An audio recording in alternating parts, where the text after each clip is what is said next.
मंत्री विजय सिंह जी, नगर के अध्यक्ष बड़े भाई श्री विधाचल केसरी जी, दिनारा ग्रामीण के अध्यक्ष बड़े भाई रविकांत पांडे जी, एवं दूर दराज से आए भाजपा के जुझारू कार्यकर्तागण, निश्चित रूप से जो एक कार्यक्रम तय हुआ है गांव चलो अभियान, तो अपने आप में एक बड़ा कार्यक्रम है। बहुत सोच समझकर देश के यशस्वी प्रधानमंत्री श्री नरेंद्र भाई मोदी जी ने एक योजना बनाई है, एक प्लानिंग की है कि एक एक कार्यकर्ता गांव के लिए प्रवास करें। और मैं जो समझ पाता हूं कि हम लोग को यहाँ पे जो कार्य करना है उसको थोड़ा सा शब्द में बदलकर बूथ चलो अभियान पे लेकर चलेंगे तो और भी सार्थक होगा। पूरी विधानसभा में 325 बूथ है और उतने ही कार्यकर्ता बंधु की लिस्ट हम लोग को तैयार करनी है और उसके हिसाब से एक दिन का प्रवास यानी 24 घंटे का प्रवास हम लोग को बनाना है। और जब हम प्रवास पे जाएंगे तो क्या कुछ करेंगे बाबा, बैठिए ना, तो क्या कुछ करेंगे उस कार्य को मैं आप लोग के बीच में बताना चाहता हूं। जैसे ही हम गांव जाएंगे तो जिस प्रकार हमारे आदरणीय नेता बड़े भाई राजेंद्र सिंह ने बताकर गए कि हमारी कार्य की सूची बननी चाहिए, कब किनके यहाँ क्या करना है, अपने प्रवास का पूरा कार्यक्रम सूचीबद्ध करना होगा। भाई साहब थोड़ा बैठ जाइए। तो उस हिसाब से अपने सूची बनाकर जैसे ही हम कार्य करेंगे निश्चित रूप से बहुत ही अच्छा पाएंगे। और कुछ करणीय कार्य हैं, करणीय कार्य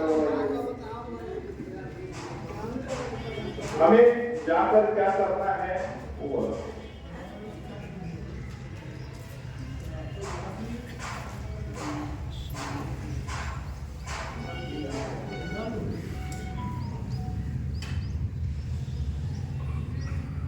हमें वहां ये तय करना है कि हमारी बूथ समिति बनी है या नहीं। पहले तो वहां के जो भी बूथ अध्यक्ष हैं वो संयोजक इस अभियान के हो जाएंगे, उनके साथ जैसे ही हम चाय पे चर्चा करें तो एक बार पूछ लें उनसे कि आपकी बूथ कमेटी बनी है या नहीं। अगर नहीं बनी है और आपने छेड़ दिया तो 5 मिनट 10 मिनट उनके साथ डिस्कशन करेंगे तो उसमें बूथ कमेटी बन जाएगी। तो एक काम तो हमें ये सुनिश्चित करना है कि बूथ कमेटी बन जाए। उसके बाद फिर उस बूथ कमेटी के सारे सदस्यों से जिनको हम लोग बनाएंगे उनसे मिल लेंगे, उनसे बातचीत कर लेंगे, उनसे योजनाओं पे बात कर लेंगे और उसके बाद फिर हम वहां व्हाट्सएप ग्रुप का निरीक्षण कर लेंगे कि व्हाट्सएप ग्रुप बूथ पे बना है। व्हाट्सएप ग्रुप भी बनाना है तो उसका भी निरीक्षण करना होगा, उसका भी जांच करना होगा कि वो बना है कि नहीं बना होगा तो उसको बनवाना भी है। उसी समय 2 मिनट में वहां बैठकर हम लोग बनवा लेंगे। इसके बाद मतदाता सूची का भी निरीक्षण हमें करना है कि जो भी मतदाता सूची है उनके पास उपलब्ध है कि नहीं, उसको उस पर भी हम लोग बातचीत कर लेंगे। और 2 ऐप माननीय प्रधानमंत्री जी के द्वारा हम लोग को उपलब्ध हुआ है, एक नमो ऐप और एक सरल ऐप। ये दोनों तो जो बूथ अध्यक्ष हैं उनके पास है कि नहीं, जो बूथ कमेटी के सदस्य बने हैं उनके पास है कि नहीं, और अभी हम लोग जितने बैठे हैं हम लोग के पास नमो ऐप और सरल ऐप है कि नहीं, थोड़ा सा ये हम लोग को सोच लेना चाहिए। कितने लोगों के पास है नमो ऐप? अच्छा, जिनके पास नहीं है वो यथाशीघ्र या तो उनको टेक्निकल प्रॉब्लम होगा तो किसी जिनके पास है उनसे संपर्क करके अपने में नमो ऐप इंस्टॉल कर लें, सरल ऐप इंस्टॉल कर लें और इस सबका जांच हमें करना है। इसके बाद विकसित भारत के ब्रांड एम्बेसडर उस गांव में हमें किसी न किसी को बनाना होगा और उस ब्रांड एम्बेसडर के लिए एक स्कैन करने की विधि व्यवस्था आई है। तो स्कैनर वो मिलेगा, उसमें जो सब 50 सामग्री मिलेगी उसमें स्कैनर मिलेगा। अगर उस पे हम लोगों से अत्यधिक संख्या में स्कैन करा दिए तो लोग सीधे पार्टी के जो भी ऑफिशियल लोग हैं उनसे जुड़ जाएंगे और उनका डेटा पूरे मतलब जो सेंट्रल तौर पे पार्टी का निगरानी लोग कर रहा है उनके पास डेटा चल जाएगा। तो आगे चलकर वो बहुत ही अच्छा होगा। उसके बाद हमें ये सुनिश्चित करना है कि विगत 2 चुनाव में कितना मत इस बूथ पर हम लोग प्राप्त किए थे, तो उस पर भी बातचीत करनी है। यानी 2 लोकसभा, पिछले 2 लोकसभा और पिछले 2 विधानसभा में उस बूथ का मूल्यांकन करेंगे। अगर वहां जो भी मत प्राप्त हुआ होगा तो हमें 24 घंटा में ऐसी योजना बनानी है, ऐसा जनसंपर्क करना है कि कम से कम हमारे रहते रहते वहां 10% मत बढ़े, इस तरह की योजना हमें वहां बनानी है और उस तरह से हमें काम करना है। इसके बाद जनसंघ के समय से जो भी कार्यकर्ता होंगे, जो पुराने हमारे पूर्वज हैं, उनसे भी मिलना है, उनका भी आशीर्वाद प्राप्त करना है, उनसे मिलकर ये कहना है कि आपने जो रूपरेखा रखा है उसी का आज कमाल है कि देश में धारा 370 समाप्त हुआ और आज एक भव्य राम मंदिर बनकर तैयार हुआ। ये आप ही के संघर्षों का कमाल है, इसलिए हम आपको प्रणाम करने आए हैं, आपका आशीर्वाद लेने आए हैं। इसके बाद अपने विचार परिवार के कार्यकर्ताओं से भेंट मुलाकात करनी है। यानी उस बूथ पे कोई आरएसएस का कार्यकर्ता हो तो उससे भी मिलना है, कोई विश्व हिंदू परिषद का कार्यकर्ता है तो उससे भी मिलना है। यानी आरएसएस से जितना भी मेल खाता हुआ कार्यकर्ता उस बूथ पे है उससे भी मेल मिलाप करना है, उससे भी संपर्क करना है। नौजवानों के साथ भी समय बिताना है, अगर उनके साथ कोई गेम खेल ले तो ठीक है, उनसे मिल ले, उनसे जोड़ ले, तो ये भी काम करना है। फिर हमें किसानों के साथ एक समूह बनाना है और उनके साथ भी बैठना है और किसानों की समस्या पे बातचीत करनी है और किसान से रिलेटेड जो भी केंद्र सरकार की योजनाएं हैं उस पे भी हमें उनके साथ बातचीत करके और कुछ योजना पे भी बातचीत करनी है। इसके बाद उस इलाके में व्यवसायी समूह से भी भेंट करना है, जो बिजनेस से जुड़े भाई बंधु हैं उनसे भी मिलना है, उनसे भी संपर्क करना है।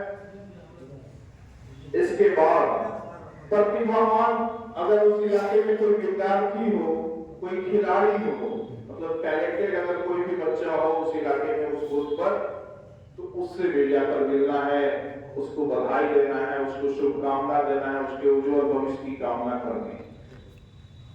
इसके साथ साथ प्रभावी व्यक्ति यानी उस बूथ पे कोई भी पहले मुखिया का चुनाव लड़ते हो, सरपंच का चुनाव लड़ते हो, बीडीसी का चुनाव लड़ते हो, पैक्स अध्यक्ष लड़ते हो, जिला परिषद का चुनाव लड़ते हो, जीते हो हारे हो, वो सबसे संपर्क करना है, उनसे भी मिलना है, उनसे भी जाकर बातचीत करनी है। और इतना ही नहीं, अगर विरोधी दल के भी कोई प्रभावी नेता उस बूथ पे हो तो वहां भी जाकर मिलना है। हो सकता है कि आजकल वो अपने पार्टी से नाराज चल रहा हो तो उसको भी भाजपा में जोड़ने के लिए आमंत्रित करना है और उसको भी अपने विचारों के साथ जोड़ना है। हो सकता है जो राम मंदिर बनने की वजह से ही उसका मन बदल गया हो।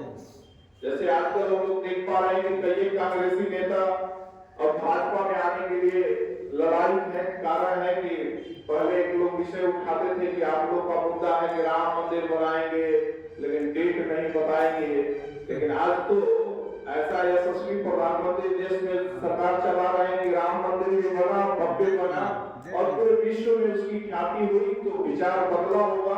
और जैसे ही हम लोग संपर्क करने जाएंगे तो हो सकता है वो हमारे साथ जुड़ जाए और जुड़कर हमारे साथ हमारे विचार को और मजबूती दें और बल प्रदान करें। और जैसे इस प्रकार से हम लोग जुड़ेंगे तभी जाकर हम लोग 400 का जो लक्ष्य तय किए हैं यशस्वी प्रधानमंत्री, उस लक्ष्य को हासिल करने में हम लोग सहायक सिद्ध हो पाएंगे। इसके बाद साथियों, धार्मिक स्थलों का दर्शन करना है। अगर उस इलाके में उस बूथ पर कहीं कोई मंदिर हो, मठ हो, तो वहां जाकर हमें दर्शन करना है और वहां के जो भी पुजारी हैं, वहां के जो भी संत हैं, उनसे भी मिलना है और उनको भी अपनी सरकार की उपलब्धियों को बताना है, उनसे बातचीत करनी है। अनुसूचित जाति जनजाति मोहल्ले में जरूर जाना है और वहां भी जाकर अपनी बात को बतानी है। इसके बाद लाभार्थी, चूंकि आजकल लाभार्थी लोग की बहुत बड़ी लिस्ट है। लाभार्थी कहने का मतलब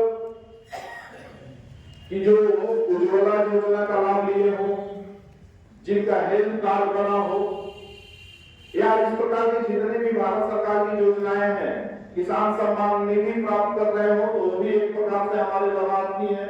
तो वैसे लोगों से भी संपर्क करना है और उनसे भी बातचीत करनी है।